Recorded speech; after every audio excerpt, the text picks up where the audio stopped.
If you've been to a Korean restaurant and had your life changed by delicious pork belly, welcome to the club. Spicy and sweet pork belly is achievable at home in a very short amount of time. If you're interested in blowing your taste buds away, this is a great place to start.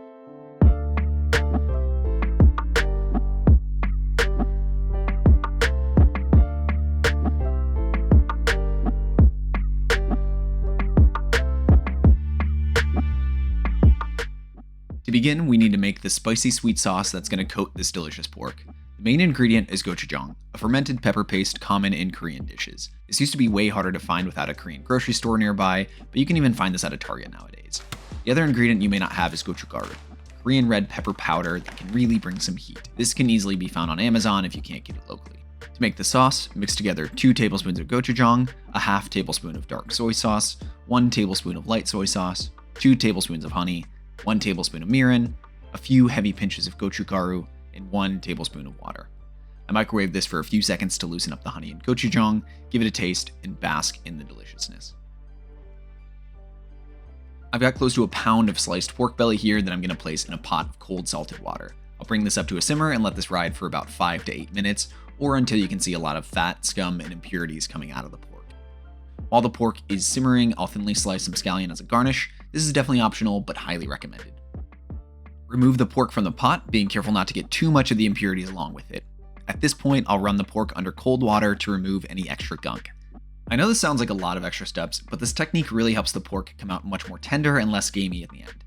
From here, you can chop the pork into bite-sized pieces. I usually aim for something that can fit on a spoon in the final dish. All the ingredients are prepped and we're ready to crisp up the pork. Add a touch of oil to a pan over medium heat. Note, this is not necessary if you're using a nonstick pan. Once hot, add your pork in batches. We're looking for a really delicious golden brown color here, so let it sit on the first side without touching it. Once browned, give your pork a stir and crisp up the second side. This won't take too long because the pork has already been cooked most of the way from the simmering process. Repeat this for the rest of your batches.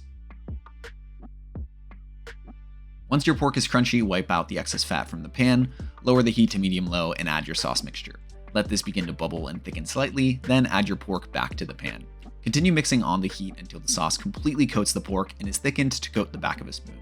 Take it off the heat and add a touch of toasted sesame oil. The aroma that this adds just can't be replaced. Now you can taste the dish for final seasoning, but I almost never need to adjust this one. This is going to go over some white rice, so you want the sauce to be a little strong on its own. Maybe it's a little too spicy, maybe it's a little too salty without anything alongside of it. Scoop out a bowl of white rice and add as much pork as you like and cover everything in a little extra sauce. The sauce should be nice and thick enough to completely coat the rice once mixed together. Top with sesame seeds and your sliced scallion. Other topping recommendations include kimchi, a fried egg, stir-fried carrots, or any other thinly sliced veggies.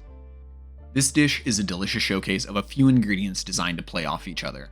The gochujang creates a base layer of spice that the honey helps balance. The soy enhances the flavor and saltiness of the whole dish, while the mirin evens everything out. Next time you want a pork and rice dish that hits every flavor note, give this one a try. Hey, thank you so much for watching. I just started a Patreon, so if you like what I'm making, consider becoming a patron. Subscribe for more cooking and food videos, and check out my website for full written versions of all my recipes. Cheers!